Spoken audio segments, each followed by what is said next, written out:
Assalamualaikum warahmatullahi wabarakatuh. Selamat datang. Kali ini Kang Selamat akan membawakan kisah yang berjudul Gadis Indigo. Cerita ini ditulis oleh Nanawas.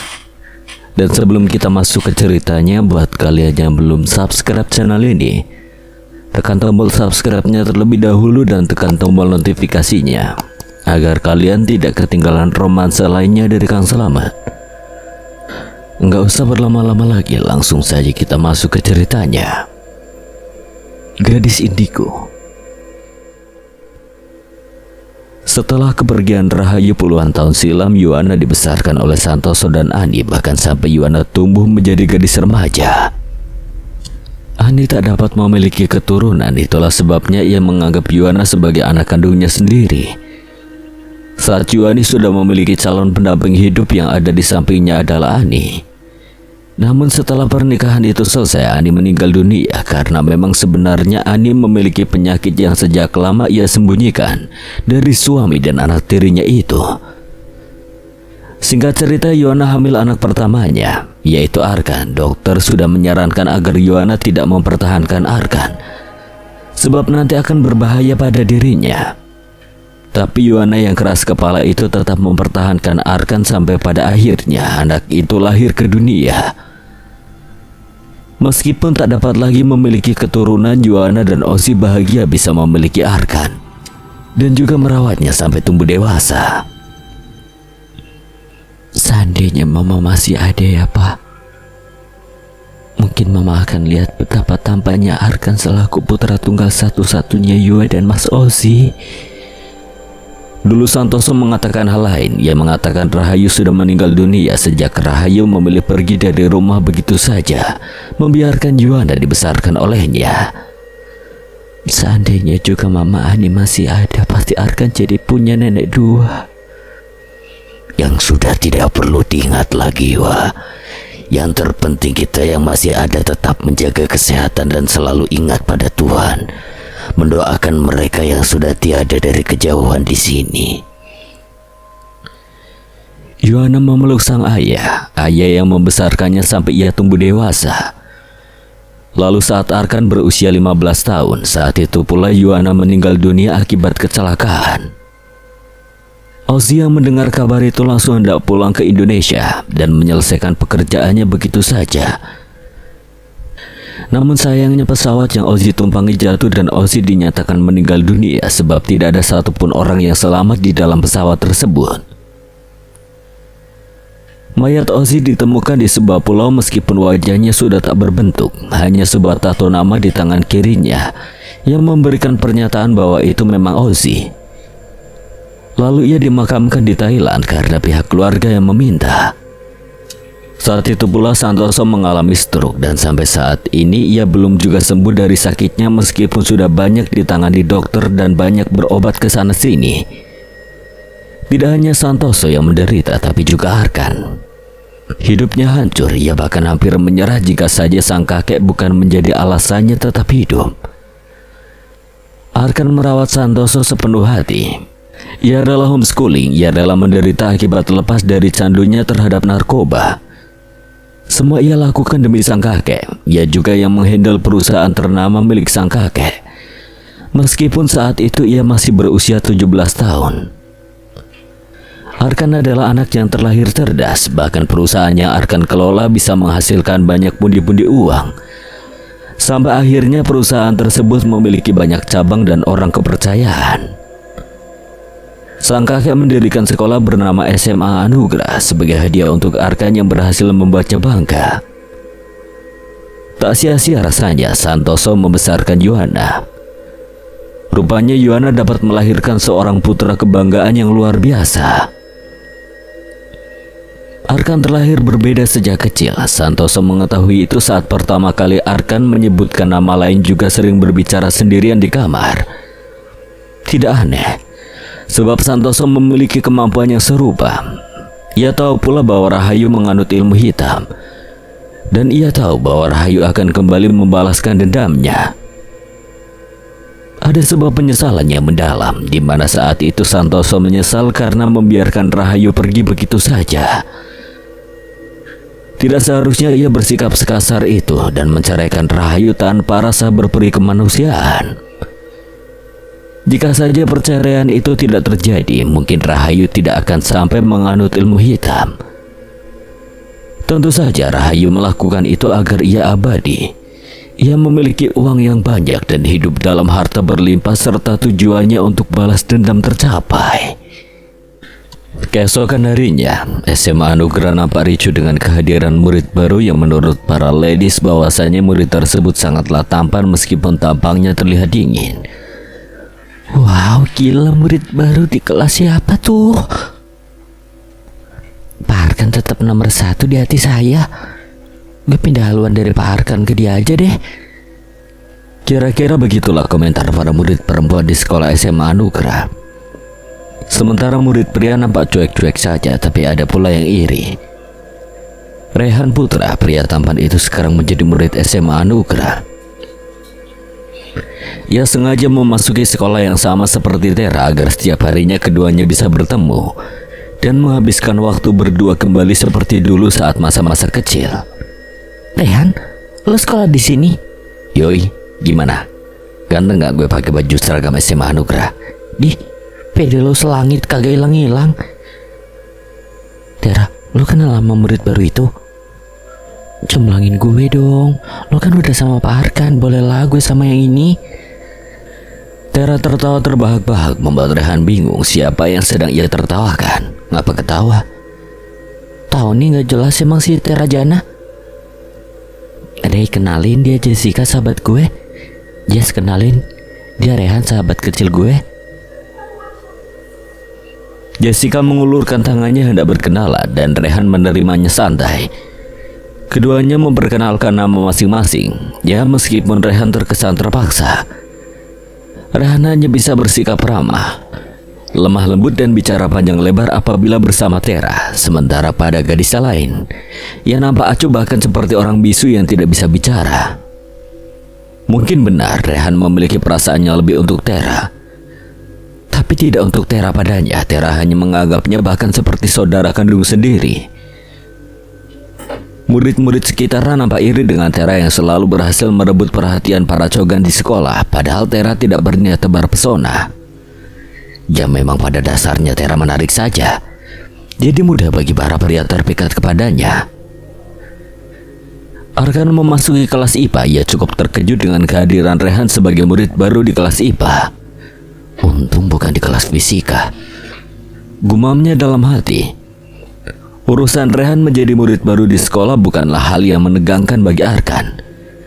Ia percaya jika Tera mencintainya, maka sebesar apapun penghalang mencoba merebut hati gadis itu, tetap saja gadisnya akan kembali pada pelabuhan yang seharusnya. Seperti biasa, Arkan mengajar di kelas layaknya guru pada umumnya. Ia sangat profesional tanpa melibatkan urusan pribadi. Pak, saya izin ke toilet. Rehan baru masuk saja sudah kelihatan gaya tengilnya. Bahkan saat berjalan ia sempat-sempatnya melirik tak suka ke arah Arkan. Sepertinya pria itu tahu bahwa Arkan dan Tera ada something yang rahasia. Rupanya Rehan tidak benar-benar ke toilet. Ia melangkah mengendap-endap mengintip Tera yang sedang belajar di kelasnya. Iseng-iseng Rehan menelpon Tera hingga bunyi dering telepon Tera terdengar keras. Tera Irvania, saya sudah katakan jika di kelas dilarang menyalakan handphone. Keluar kamu dari kelas dan kerjakan bab 3 di luar. Oke, jawab Tera santai meskipun ia kesal karena Rehan berani-beraninya menjahilinya. Tera keluar kelas. Sudah ia duga bahwa ada Rehan. Lo ngerjain gue kan? Sengaja kan lo? Ampun Ter, jangan dipukulin terus, sakit gue. Sekarang kita pergi ke kantin yuk. Lu gila, bisa disambut hukuman sama guru BK nanti. Ya udah, kita ke rooftop aja gimana? Gue kangen kali ngobrol sama lu berdua. Gaya bet dasar shit boy. Makanya cari cewek biar gak nempel ke gue terus. Kan ceweknya lu. Gak lucu candaan lu. Tera segera melangkah lebih dulu menuju rooftop yang ada di atas gedung sekolah. Jika begini terus, Tera khawatir bahwa dirinya tidak akan naik kelas. Selama ini ia hanya sibuk melamun, tidur di kelas dan jarang sekali mengikuti pelajaran di sekolah. Jujur saja belakangan ini Tera merasa stres memikirkan soal iblis itu. Saat di rooftop, Tera dan Rehan membicarakan banyak hal dari soal masa kecil mereka sampai kegiatan Rehan sewaktu di luar negeri. Meskipun keduanya saling tertawa bercandaria, tetap saja pikiran Tera tertuju pada iblis itu. Siapa sebenarnya targetnya? Mengapa sampai detik ini Tera tidak dapat menggunakan penglihatannya untuk melihat itu? Sejak awal pelajaran sampai jam istirahat, Arkan mengkhawatirkan Tera karena gadis itu tidak ada mengikuti pelajaran. Siapa yang sedang dikhawatirkan? Maksud saya, kelihatannya Anda sedang mengkhawatirkan seseorang. Siapa? Tidak ada, saya hanya lapar saja. Saya ke kantin duluan ya, Bu. Lo biasa nyuruh Obed di sini. Pengen aja ke kantin. Reni merasa aneh saat berdekatan dengan Arkan, bukan karena ia jatuh cinta. Sebab itu tidak mungkin, melainkan karena sepertinya Arkan berpengaruh pada dirinya. Ia merasa hangat saat berdekatan dengan Arkan dan merasa adanya ikatan yang tidak sama sekali bisa Reni pahami. Seandainya saja aku mengetahui di mana keberadaan Joanna, mungkin aku juga tahu bahwa cucuku sudah sebesar Arkan. Tidak, aku tidak boleh lemah hanya karena ikatan antara ibu dan anak, atau nenek dengan cucunya. Tujuanku sudah di depan mataku, yakin Arkan cucu dari wanita sialan yang bernama Ani itu. Setiap kali Rahayu merasakan rindu terhadap kebersamaannya dengan Santoso, maka setiap itu pula Rahayu mengingat segala luka yang pernah Santoso goreskan di hatinya. Hingga sampai detik ini luka itu tidak kunjung hilang. Santoso sudah mati, aku yakin itu. Tapi di mana anakku dan di mana cucuku? Iblis dalam diriku menggerakkanku ke sini untuk menghabisi cucu dari selingkuhan pria brengsek itu. Tapi kenapa aku merasa sulit menghabisinya? Bahkan sedetik saja berada di sampingnya, aku seperti sudah lama mengenalnya. Dan merasa tak tega jika harus merenggut nyawanya saat ini pula. Ayolah Rahayu, kau tidak punya banyak waktu untuk bermain-main. Berikan ruang waktu agar kau bisa segera menghabisi cucu dari selingkuhan pria brengsek yang dulu pernah kau sayangi itu. Ya, aku harus segera menghabisinya. Sesuai perjanjian, habisi cucu dari musuhmu sekarang Rahayu. Aku sudah membantumu abadi.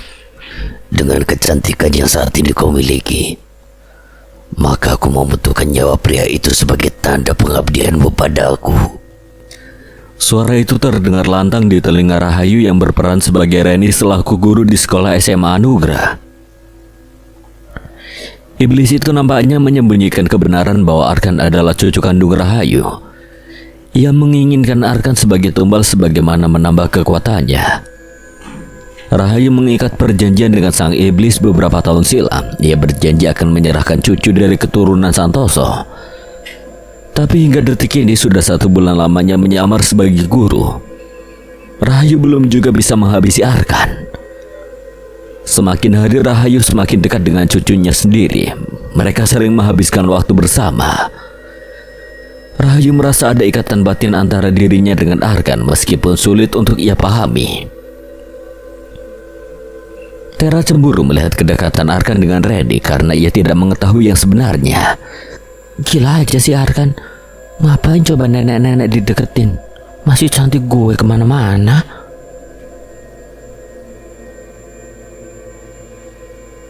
Nenek-nenek dari mana sih Ter? Jelas-jelas Bu Reni cantik, pantas saja Pak Arkan kepincut. Lagian ya, lo udah tahu dia cuma PHP-in lo, ngapain juga lo masih ngarep?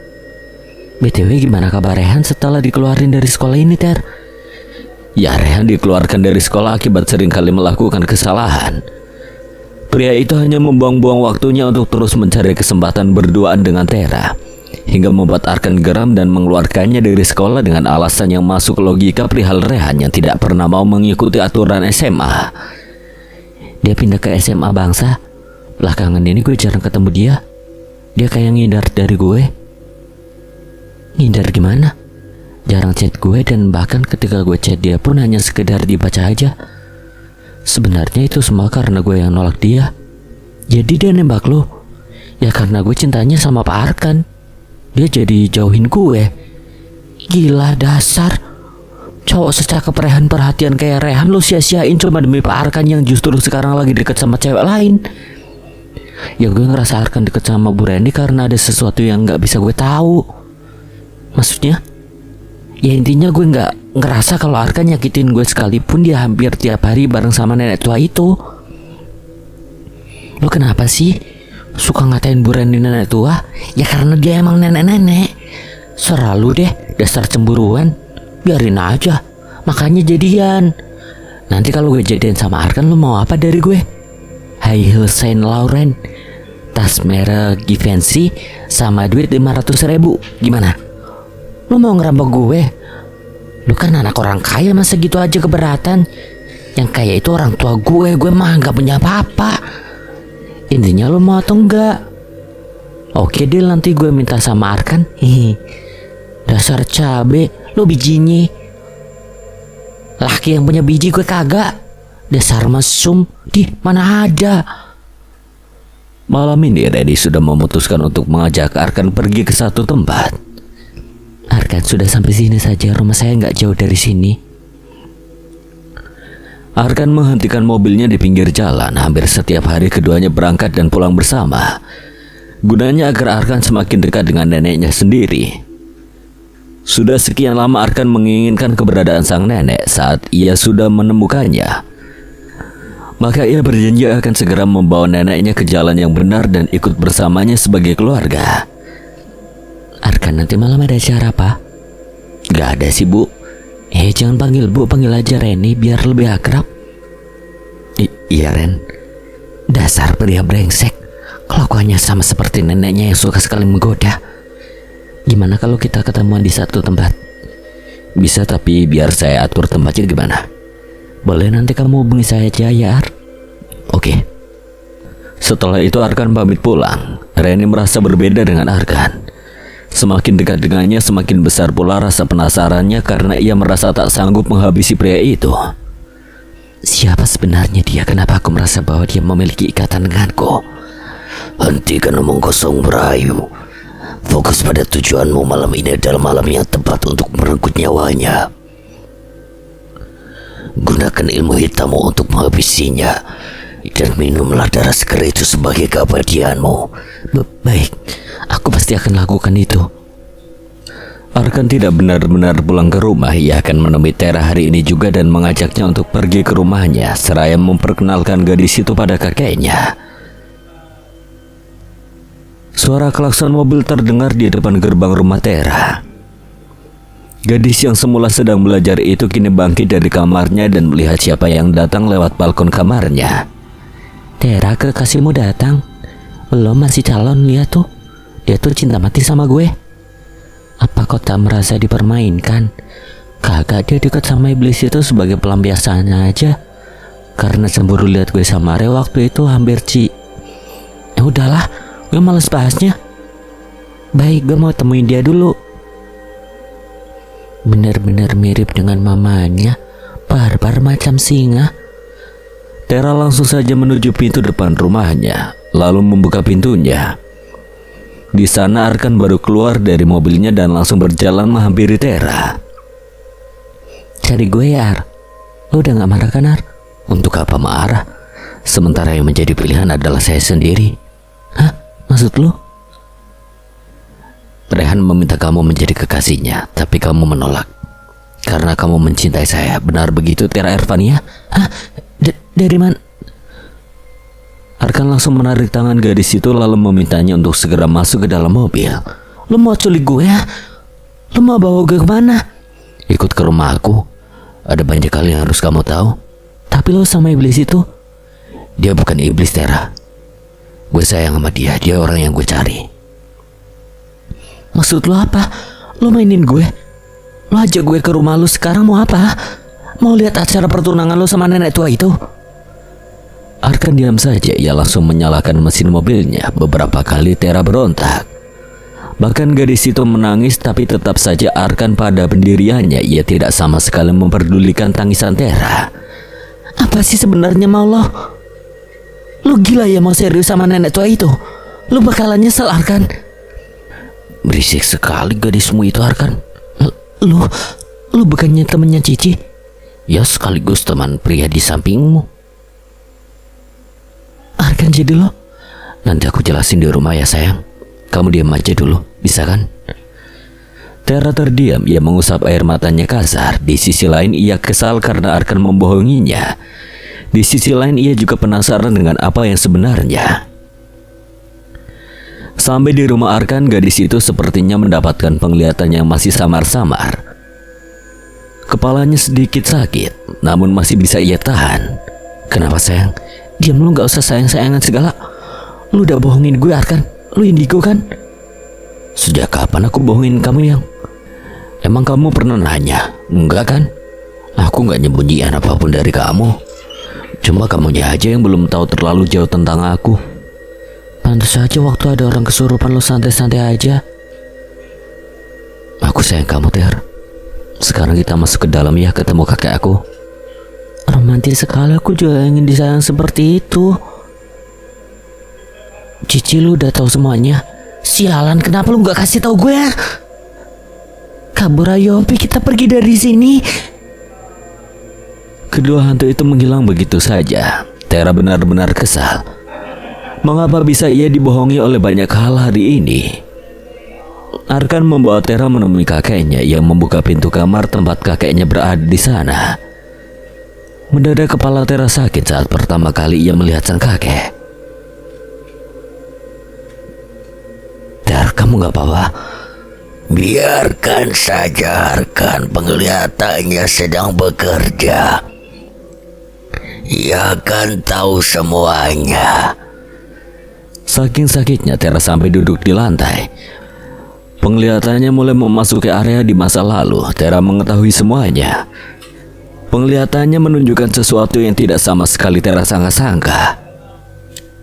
Jadi iblis itu, sorry, maksud gue Nek Reni adalah nenek luar. Nama aslinya Rahayu. Dia nenek aku. Arkan segera membantu Tera bangun, lalu kemudian Tera menghampiri sang kakek dan mencium punggung telapak tangannya. Kakek aku Tera, pacarnya Arkan. Ucap Tera penuh percaya diri sambil sesekali melirik Arkan genit, sementara Arkan terkekeh geli melihat tingkah laku gadis itu. Cantik, sangat cocok dengan cucuku. Ya cocok sih kek, cuma cucu kakek itu nggak nembak-nembak saya. Terus jauhin saya selama 1 bulan ini, nyebelin kan kek? Tabok aja palanya. Enggak, aku nggak jauhin kamu sayang. Aku lagi deketin nenek, biar dia sadar kalau aku adalah cucunya. Tapi iblis yang mengikat perjanjian sama nenek aku itu terus mempengaruhi nenek aku buat ngabisin aku secepatnya. Malam ini aku sama nenek bakalan ketemu di satu tempat yang udah aku persiapkan. Kamu bisa bantu kan? Bantu? Aku harus bantu apa? Bawa kakek ke sana juga. Apa? Tapi nanti kakek kamu dalam bahaya. Nenek kamu kan dendam banget sama kakek Santoso. Justru kakek gak mau berlarut-larut dalam rasa bersalah. Kakek mau minta maaf sama nenek. Aku pengen kakek sama nenek balikan lagi dan kita jadi keluarga. Tera meneteskan air mata haru. Tak menyangka rupanya Arkan masuk dalam kehidupan yang rumit. Tera dapat melihat banyaknya penderitaan yang Arkan alami sejak dulu ia ditinggalkan oleh kedua orang tuanya. Seandainya saja Rahayu tahu bahwa iblis itu hanya memperalatnya sebagai budak, mungkin Rahayu akan sangat menyesal sebab yang akan ia habisi adalah cucunya sendiri. Hanya saja iblis itu tidak memberitahunya sebab jika Rahayu tahu pasti ia menolak untuk menghabisi cucunya sendiri. Iblis itu menginginkan Arkan sebagai tumbal berikutnya sebab memang tujuan kekuatannya adalah darah keturunan dari anak Rahayu sendiri. Aku pasti bantu kamu sama kakek. Tera memeluk Arkan, gadis itu menangis dalam pelukan. Ia benar-benar tidak menyangka dengan semua ini. Ia sekarang tahu tujuan Arkan mengenalkannya pada sang ibunda sebab hanya ialah gadis yang berhasil membuat Arkan percaya bahwa cinta itu ada. Tera adalah gadis yang berhasil membuat Arkan semangat menjalani hidup. Arkan, tapi aku takut Nek Rahayu benar-benar ngabisin kamu. Itu gak akan terjadi sayang, karena aku cucunya. Tapi kan dia gak tahu kalau... Makanya kamu jangan terlambat datangnya ya. bawa kakek ke sana tepat jam 7 malam. Sang kakek tersenyum dikala melihat Arkan yang begitu dalam mencintai gadis dalam dekapannya itu. Ia seperti mengingat Yuana dan Ozzy yang saling mencintai lalu mengikat cinta mereka dengan ikatan suci. Santoso berharap pilihan Arkan adalah yang terbaik. Malam tiba, Arkan benar-benar bertemu dengan Rahayu di sebuah gedung tak terpakai. Rahayu sudah berpikir macam-macam, bahkan ia mengumpat bahwa Arkan pria brengsek. Kamu ngajak saya ke sini untuk apa, Arkan? Apa watakmu itu seperti ibumu? Maksudku, apa ibumu juga memiliki karakter yang seperti dirimu? Suka menggoda? Atau jangan-jangan memang kamu keturunan dari pria brengsek? Arkan tersenyum, siapapun pasti akan mengira hal serupa, maka ia tidak tersinggung dengan ucapan neneknya. Di balik tembok ada Cici dan Ovi yang bersembunyi. Mereka akan berperan untuk mengalihkan sang iblis. To the point, siapa sebenarnya kamu, Arkan? Saya merasa banyak hal yang kamu sembunyikan. Apa enggak kebalik? Maksudmu? Arkan mengeluarkan tasbih hingga membuat Rahayu mundur perlahan. Arkan membacakan ayat-ayat suci Al-Quran hingga kini terpampanglah wujud asli dari seorang Rahayu. Arkan, kau... Aku cucu nenek. Apa? Jangan dengarkan apa yang keluar dari mulut sampah pria itu. Fokus pada balas dendammu dan habisi dia. Saya tidak percaya kamu cucu saya. Kamu adalah cucu Ani. Ani si wanita penggoda itu. Rahayu tersenyum menyeringai, wajah iblisnya mulai terlihat. Jari jemari yang memiliki kuku panjang itu menggoreskan tangan sebelahnya, hingga keluarlah darah yang berlumuran akibat goresan yang dalam itu. Arkan bergidik ngeri. Meskipun begitu, ia tidak ingin mundur untuk membuat iblis yang ada dalam tubuh neneknya pergi. Bagaimana jika manusia biasa sepertimu yang merasakan goresan ini? Sakit bukan? Sama sepertiku, bahkan sampai detik ini luka itu tidak pernah hilang. Kini bekas goresan yang ada di tangan Rahayu berubah menjijikan dengan nanah yang terus keluar memuncrat bersamaan dengan darah. Menjijikan bukan, sama seperti perlakuan kakekmu terhadapku dulu. Nek, aku Arkan cucu nenek. Sudah aku katakan aku tidak percaya padamu. Di sana Cici dan Ovi saling berbisik membicarakan iblis itu. Lihatlah, dia sudah tua dan keras kepala. Tua-tua tidak tahu diri, ingin aku membaku hantamnya. Tapi sayang, dia adalah neneknya Arkan. Arkan tidak mencoba menjelaskan, ia menunggu Tera datang membawa kakeknya. Sebab 1000 kali pun Arkan menjelaskan bahwa dirinya benar cucu wanita tua itu, tetap saja wanita itu tidak akan percaya kepadanya. Rahayu menggerakkan tangannya ke atas persis seperti orang yang sedang mencekik. Tanpa menyentuh sedikit pun kulit Arkan, pria itu sudah tercekik sampai terangkat di atas udara. Aku sudah menunggu kematiannya. Lakukan, Rahayu. Lakukan. Jangan, Nek. Arkan cucu nenek. Rahayu terdiam, entah mengapa ia merasa tidak tega melakukan hal itu. Hingga ia memilih membanting keras cucunya sendiri. Kenapa kau tidak melakukannya, bodoh? Wanita tua itu mulai terpengaruhi lagi. Iblis itu terus membuat pikirannya berputar di masa lalu. Masa lalu itu membuat Rahayu semakin dikabut rasa emosional. Hingga ia mulai lagi membanting keras cucunya ke arah lain. Seberapa sakit pun yang Arkan rasakan, pria itu sengaja tak melawannya. Mungkin sakit ini tidak seberapa dengan sakit hati nenek terhadap kakek. Ovi tidak terima dengan hal itu. Ia langsung berhadapan pada sang iblis dan diikuti oleh Cici. Hentikan! Dia cucumu. Kau bodoh sekali mudah terpengaruhi dengan iblis yang justru hanya memperbudakmu. Kau tidak akan abadi, kau akan mati. Ovi mengumpulkan kekuatannya. Ia hendak menjarang iblis yang ada di dalam tubuh Rahayu. Apabila iblis itu menjadi abu, maka seluruh ilmu hitam yang Rahayu miliki akan hilang dan taruhannya adalah nyawanya. Jangan, Ovi. Dia nenekku. Biarkan saja dia menghabisiku jika itu cukup membuatnya puas dan melupakan masa lalu yang buruk itu.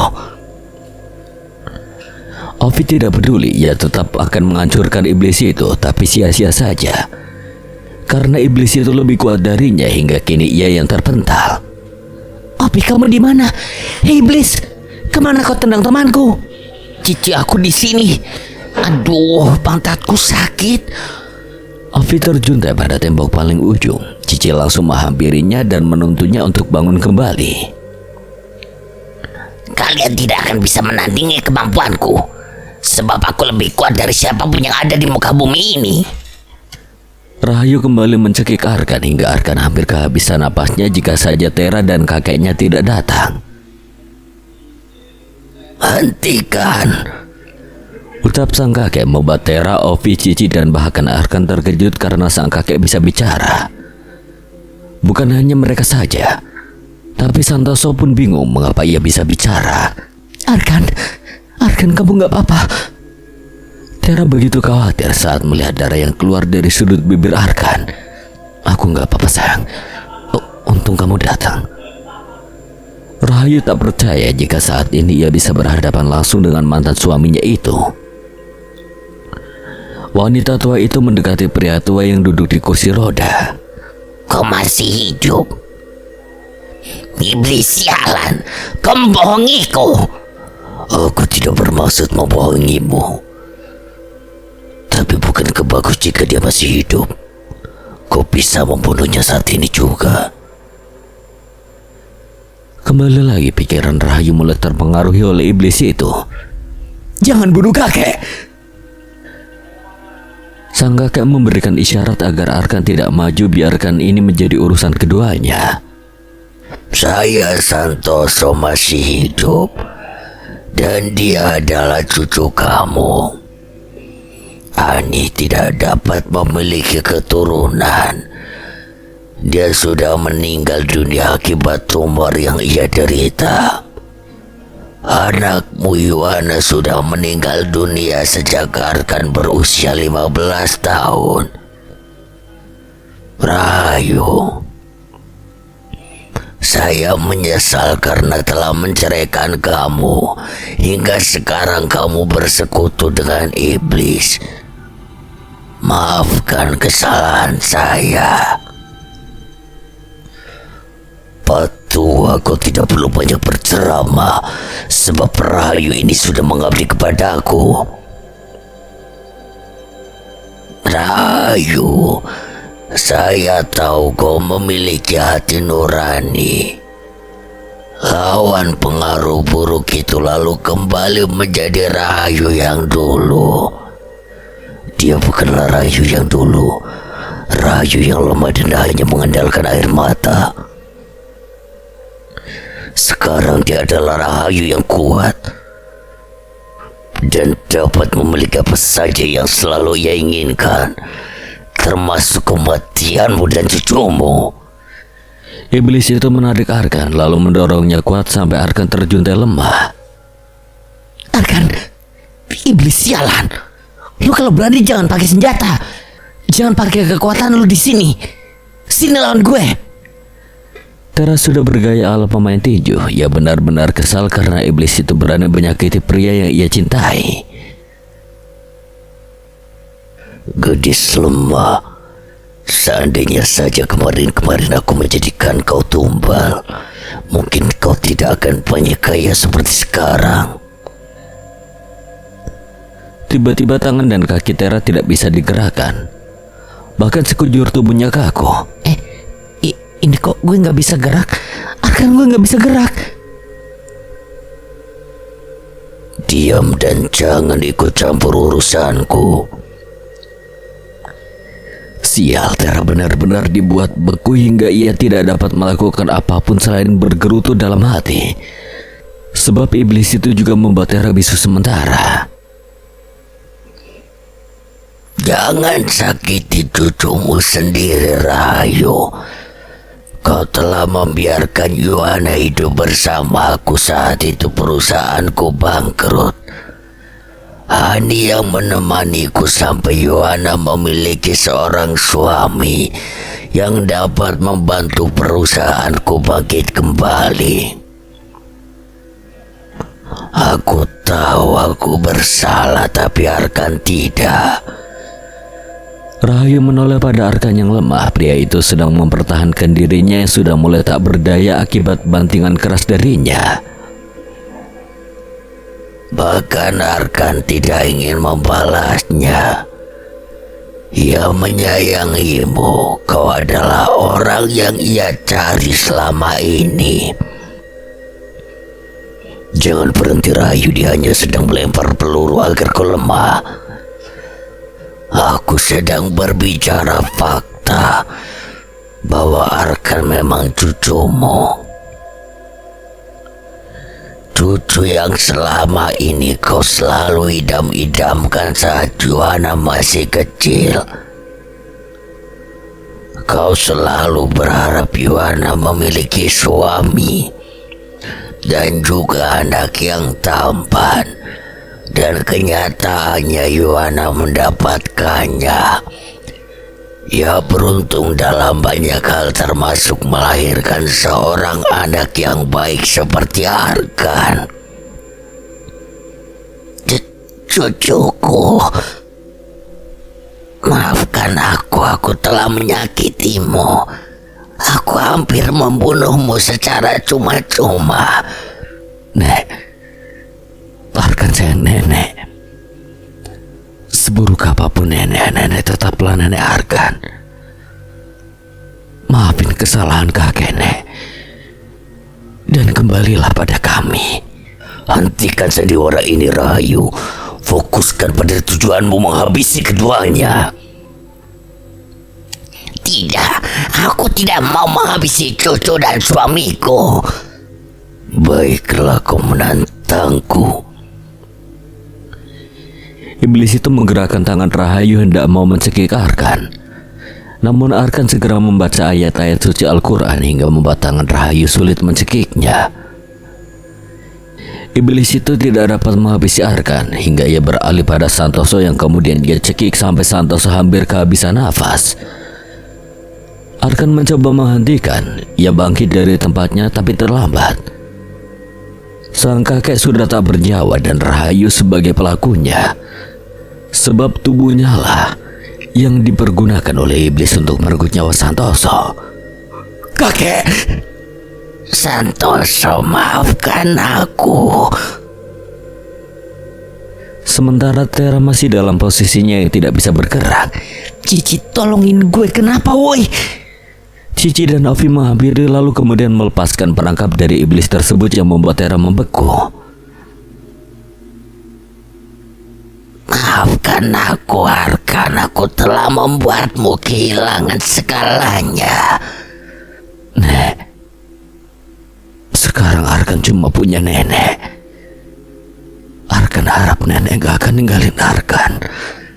Arkan, tolong hilangkan ilmu hitam yang ada pada tubuh nenek. Arkan mengangguk cepat. Iblis itu mulai resah. Ia tidak ingin berhenti sampai di sini. Rahayu adalah budaku. Rahayu adalah budaku. Rahayu, kau telah mengkhianatiku. Arkan mulai menyentuh punggung neneknya yang membacakan ayat-ayat Turki agar iblis itu hancur dan ilmu hitam yang Rahayu miliki hilang. Rahayu menjerit kesakitan, matanya merah, ia berontak. Arkan tidak mendengarkannya, ia tetap membacakan ayat-ayat Turkiya. Sementara Tera ikut berdoa di belakangnya, Cici dan Ovi menghilang sebab kepanasan. Berjam-jam Arkan membacakan ayat Turkiya, pada akhirnya iblis itu benar-benar sudah keluar dari tubuh Rahayu. Namun detik kemudian Rahayu melemah, darah kental keluar dari mulutnya. Ia terjatuh dalam pelukan Arkan. Maaf, aku tidak bisa menjagamu, aku bersalah.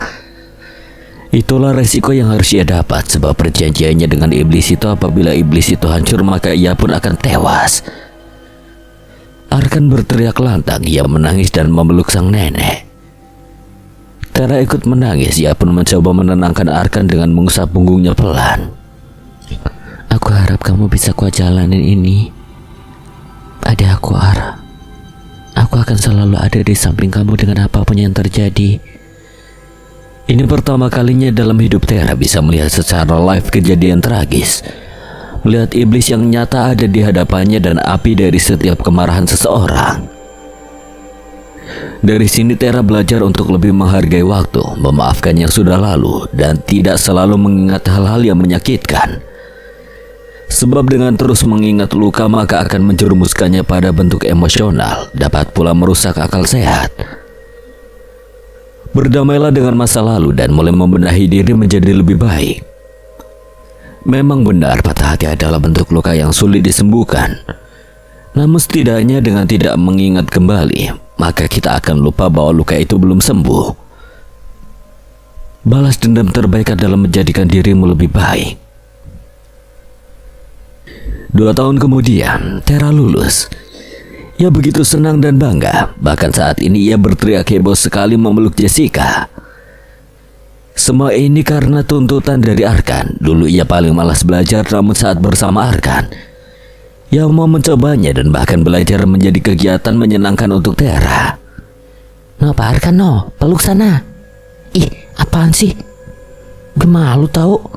Sama pacar sendiri malu, udah sana. Lu gimana? Gue mau gabung sama yang lain dulu. Udah di sana. Tera berjalan menghampiri Arkan. Ia berdiri tepat di hadapan Arkan saat ini. Aku lulus loh. Alhamdulillah. Selamat ya sayang. Arkan, jangan sayang-sayangnya di sini, aku malu. Aku kan sayang kamu. Emang kenapa? Ih. Kamu mau lanjutin kuliah atau nikah sama aku? Apa nikah sama kamu? Kamu bercanda suka bikin ngeflarean deh. Aku serius sayang. Mau nikah atau kamu lanjutin kuliah? Blas. Pipi Tera sudah semakin seperti tomat matang. Menikah tentunya bukanlah hal yang biasa. Ia harus mempersiapkan diri untuk banyak hal nanti. Tapi jika terus berpacaran dengan Arkan, takut-takut semakin dekat dengan Cina. Jadi, aku mau nikah sama kamu tapi mau juga kuliah. Semisal aku minta waktu selesai kuliah kita baru bisa punya anak, apa kamu keberatan? Aku setuju. Apapun itu, maka aku bakalan selalu terima keputusan kamu. Keduanya saling berpelukan, membuat guru-guru bahkan murid sekitaran jadi iri. Mereka sudah mengetahui hubungan Arkan dan Tera sejak lama. Tidak ada yang bisa melarang keduanya. Apalagi menentang Arkan, sebab Arkan resmi menjadi pemilik dari sekolah SMA Anugerah. Meskipun ia memiliki hubungan spesial dengan Tera, tetap saja keduanya profesional. Jika di sekolah keduanya berperilaku layaknya murid dan guru. Singkat cerita, kini tibalah saatnya Arkan memasangkan cincin lamarannya pada jari manis milik gadisnya. Kedua orang tua Tera merestui niat mulia Arkan untuk menikah dengan putrinya, namun mereka meminta agar Tera dan Arkan tinggal di rumah bersama mereka. Sebab Tera anak satu-satunya, mereka tidak mau terburu-buru melepas Tera begitu saja. Arkan tentu menyetujuinya. Tidak salah jika Karin dan Evan menyetujui pria itu menjadi menantunya. Rupanya Arkan sangat bertanggung jawab dan benar-benar mencintai Tera.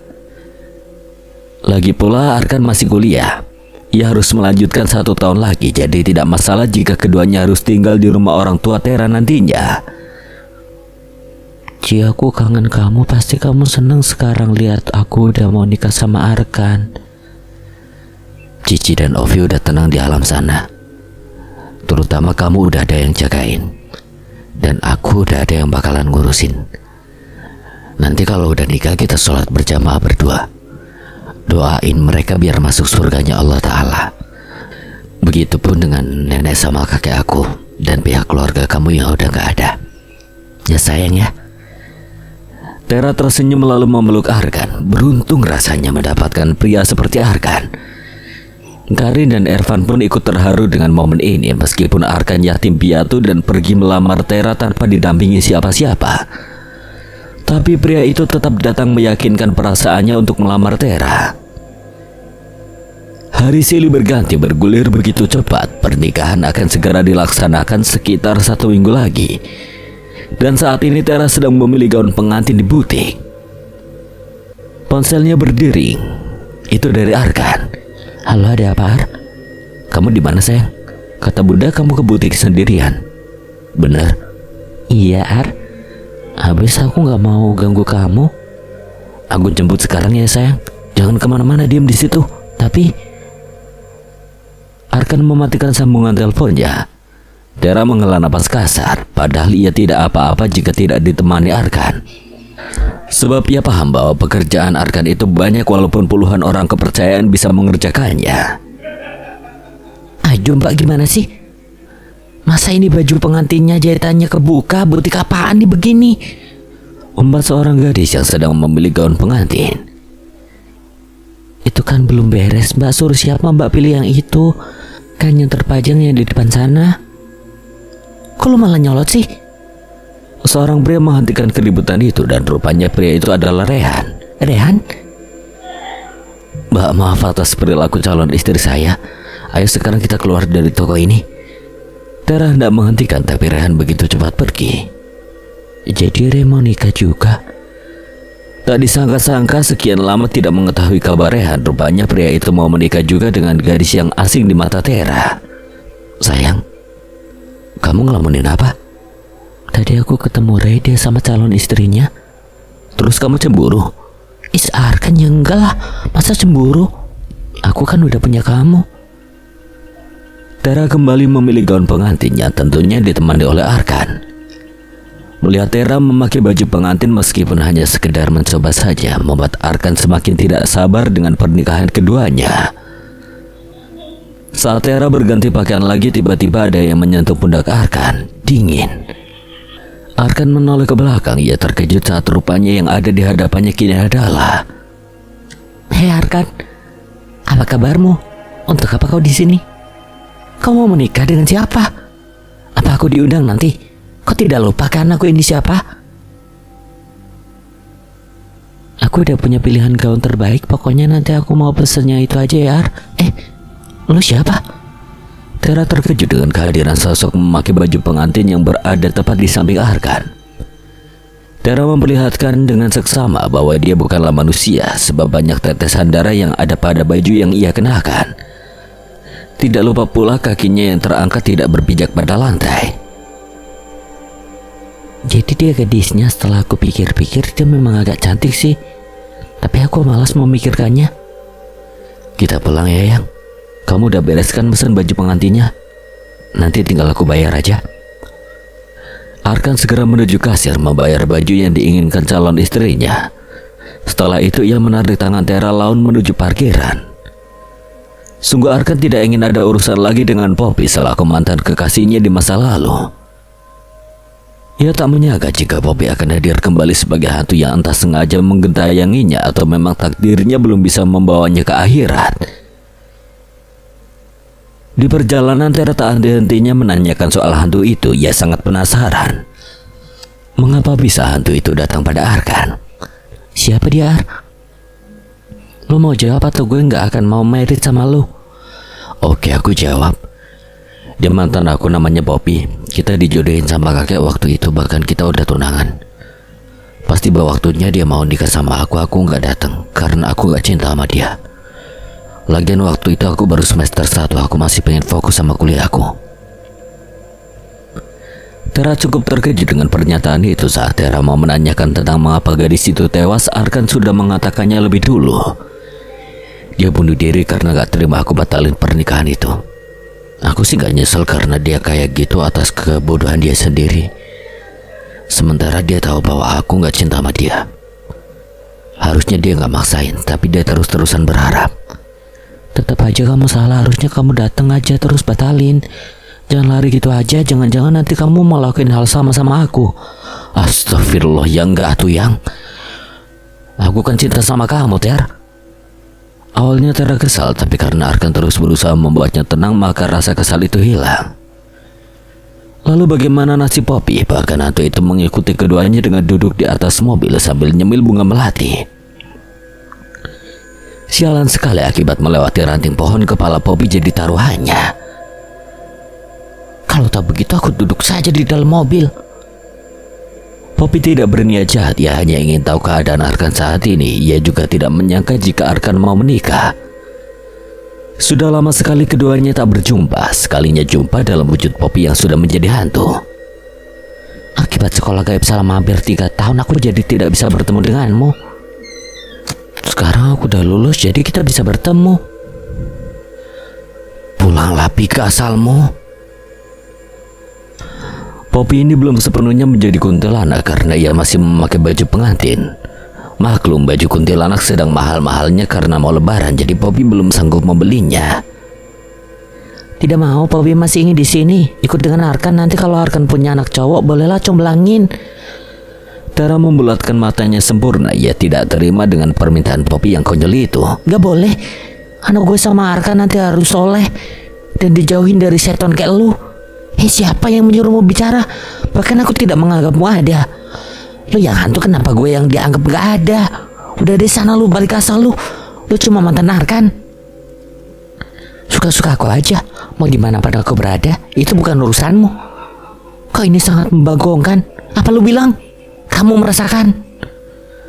Arkan menepuk jidatnya kasar. Ia langsung membacakan ayat kursi, namun rupanya Poppy tidak kunjung juga pergi. Aku ini hantu soleha. Aku tidak akan kepanasan dengan ayat itu, Arkan. Masa sih? Kalau sama ini lu kepanasan gak? Kebetulan Arkan memang menyediakan Quran kecil di atas dashboard mobilnya hingga Tara bisa langsung membuka isi Al-Quran tersebut. Barulah Poppy kepanasan dan langsung menghilang begitu saja. Apa dia bakal tahu keberadaan kita, Har? Enggak. Buka aja Qurannya gitu. Biar dia nggak bisa balik lagi ke sini dan ngikutin kita.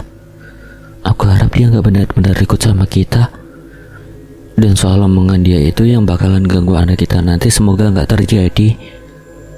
Sayang, jangan didengar omongannya. Rajin ngaji kalau nanti aku tinggal kerja ya. Kamu siapkan semisal aku tinggal keluar kota buat pekerjaan. Aku nggak mau, Har. Aku maunya kamu pulang setiap hari. Aku usahain ya. Tapi kalau aku ada urusan bisnis, kamu harus ngerti ya. Tara mengangguk ragu, tapi ia tidak mungkin protes sebab memang itulah resiko menikah dengan seorang pengusaha bisnis seperti Arkan. Menjelang hari pernikahan, biasanya salah satu adat di Indonesia yang harus diikuti adalah tradisi pingitan, yaitu sang calon pengantin wanita tidak boleh keluar rumah dan bertemu dengan calon pengantin pria berdasarkan waktu yang telah ditentukan. Biasanya sekitar 1 minggu. Esok hari adalah hari bahagia Arkan dan Tara. Sungguh rasanya Tara dagdikduk tidak karuan. Ia menjadi panik dan cemas, padahal seharusnya ia bahagia karena akan menjadi istri sah dari pria yang ia cintai. Nah udah jadi, keren kan henanya? Lu cantik banget, Ter. Kulit lo putih, cocok pakai henna gini. Ucap Jessica memuji sahabatnya. Kebetulan Jessica memang memiliki pekerjaan sampingan membuka jasa lukis henna. Dan kebetulan juga sahabatnya itu mau menikah, jadi lumayan ada pemasukan untuk menambah pembayaran daftar kuliah. Tara, lu ngelamun sih? Iya. Ini udah. Wah keren. Lu emang berbakat, Jess. Jangan lupa duitnya, TF. Dasar matre. Dalam pekerjaan harus profesional dong, Beb. Iya, gue tahu. Tenang, nanti gue langsung TF. Sekalian bonusnya ya, Ter. Hehehe. Oke. Seriusan? Iya, hitung-hitung pajak menikah dari gue buat lo. Jessica langsung saja memeluk Tara. Ia begitu gembira akan mendapatkan bonus dari sahabatnya. Sesek gue anjir, jangan kenceng-kenceng peluknya. Jess, perasaan gue kok gak enak ya. Maksudnya, gue ngerasa perasaan gue gak enak. Itu cuma nervous aja, Ter. Lo kan mau merit besok. Emang gini ya rasanya? Mana gue tahu. Setahu gue sih gitu, dagdikduk gitu. Iya, tapi gue khawatir perasaan gue mencemaskan hal lain. Maksud lo, gue kangen Arkan deh jadinya. Apa gue telepon aja ya? Kan pingitannya udah selesai, besok juga udah mau merit. Ya udah, coba aja telepon. Tara mengambil ponsel di atas nakas. Ia langsung menelpon Arkan. Tapi sayangnya nomor pria itu tidak aktif juga. Nomornya masih gak aktif. Tidur kali, Ter. Masa baru jam 7 malam tidur? Ya kan bisa jadi dia kecapean. Baiklah, mungkin ucapan Jessica benar. Meskipun sahabatnya memberikan pernyataan itu, tetap saja Tera merasa cemas tak menentu. Waktu sudah hampir jam 11 malam, tapi nomor Arkan belum juga aktif. Kemana pria itu? Memang sih dari awal pinggitan pria itu sengaja tidak mengaktifkan ponselnya, tapi rasanya aneh jika sampai detik ini Arkan tidak juga mengaktifkan ponselnya. Sementara besok hari mereka akan menikah. Suara bel rumah berbunyi. Jess, ada yang datang, ayo antar gue bukain pintu. Kagak deh lo aja, gue lagi tanggung nih nonton drakor. Tera segera beranjak dari tempat tidurnya untuk turun ke bawah tangga dan membukakan pintu depan. Tera membuka pintunya, rupanya yang datang adalah Arkan. Arkan, kamu kesini malam-malam begini? Iya Tera, aku kangen sama kamu. Besok kan kita nikah dan setelah itu setiap hari kita bakalan ketemu. Aku boleh peluk kamu? Tera mengangguk. Arkan langsung memeluknya. Saat sedang berpelukan, Tera melihat darah keluar dari atas kepala calon suaminya itu. Arkan, kepala kamu. Tera, maaf. Maaf karena aku gak bisa tepatin janji aku buat sama kamu selamanya. Aku harap kamu bisa lupain aku, lupain pernikahan itu. Arkan, kamu kenapa bilang gini? Kita bakalan nikah, kamu gak akan ninggalin aku. Tera, lu kenapa? Hei, bangun. Tera bangun dari mimpi buruknya, dapatnya ngos-ngosan tak menentu. Terutama keringat bercucuran membasahi sekujur tubuhnya. Bentar, gue ambilin air putih. Jessica segera bangkit mengambil segelas air putih dari dispenser galon yang memang tersedia di meja sudut kamar. Ini lo minum. Pelan-pelan, Ter, lo mimpi buruk. Jess, gue mimpiin Arkan. Dia. Gadis itu langsung memeluk Jessica. Ia merasa tak sanggup menceritakan mimpi buruk yang seolah sebuah firasat itu. Ponsel Tera berdering. Langsung saja gadis itu mengambilnya. Siapa, Ter? Nomor gak dikenal, siapa ya? Lo angkat aja, siapa tahu penting. Tapi ngapain coba jam 1 malam begini telepon? Angkat dulu, Ter. Dengan ragu, Tera mengangkat panggilan telepon dari nomor tak dikenal itu. Selamat malam, saya dari pihak kepolisian. Benar ini atas nama Tera? Saudara atau keluarga dari Arkan Nugraha? Saya calon istrinya, Pak. Ada apa ya? Saya mau menyampaikan bahwa calon suami Anda meninggal dunia akibat tabrak lari di Jalan Remayu, Jakarta Utara. Gak mungkin, Pak. Korban saat ini berada di rumah sakit Bakti dan akan segera dimakamkan besok pagi. Saya akan segera menuntaskan pelaku dari kejadian ini. Lutut Tera lemas, ia langsung terjatuh di atas lantai. Air matanya mengalir deras. Ia menampar pipinya sendiri, berharap ini hanyalah sebuah mimpi. Bahkan ponsel yang semula ia genggam sudah terjatuh begitu saja. Jessica memeluk Tera, ia ikut menangis. Tera, gue mohon lo gak boleh kayak gini, ikhlasin Arkan, Ter. Besok hari pernikahan gue sama Arkan, Jess, gue cinta sama Arkan. Sabar, Ter.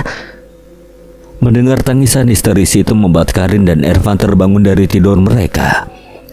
Lalu keduanya menghampiri Tera dan terkejut dengan keadaan Tera juga Jessica yang saling berpelukan lalu menangis histeris. Ada apa ini, Tera? Tante Arkan kecelakaan dan meninggal dunia. Mata Karin membulat sempurna, ia tidak percaya dengan berita buruk itu. Begitupun dengan Ervan. Akan tetapi kematian memang harus dipercaya. Setiap makhluk yang bernyawa akan menemui ajalnya. Bunda, mohon kamu harus kuat, sayang. Bunda, Arkan janji bakal jagain Tera. Arkan janji bakal ada buat Tera. Tapi mana pun Arkan ninggalin Tera. Sayang, ikhlaskan Arkan biar dia tenang di sana. Kamu sayangkan sama Arkan? Tera gak mau kehilangan Arkan. Tera gak mau, Bunda. Gimana bisa Tera hidup tanpa Arkan? Ini pasti cuma prank kan? Atau mimpi aja, ini mimpi. Sayang, ayah tahu ini sulit untuk kamu. Kami pun merasa sakit dengan kabar ini, tapi semua sudah Allah rencanakan. Dan Allah percaya kamu mampu melewatinya. Allah jahat sama Tera, Allah gak adil sama Tera. Kamu gak boleh bicara seperti itu. Allah lebih sayang sama Arkan.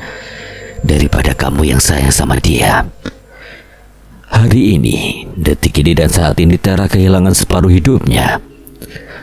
Pria yang tidak begitu lama dengannya, tapi berhasil membaca jatuh cinta begitu dalam, kini harus pergi meninggalkannya. Lalu bagaimana cara Tera menghadapi kehidupan ini? Kehidupan dalam jalan yang sunyi, kehidupan dalam kegelapan, kehidupan yang entah harus seperti apa Tera menjalankannya. Arkana adalah segalanya, dan setelah segalanya itu hilang, maka Tera merasa tidak memiliki apapun lagi yang berharga dalam hidupnya. Sekian. Dan terima kasih buat Nanawa yang telah mengizinkan saya membawakan ceritanya. Apabila ada kesalahan atau kekurangan, Kang Selamat memohon maaf sebesar-besarnya. Dan akhir kata, Kang Selamat pamit undur diri. Wassalamualaikum warahmatullahi wabarakatuh.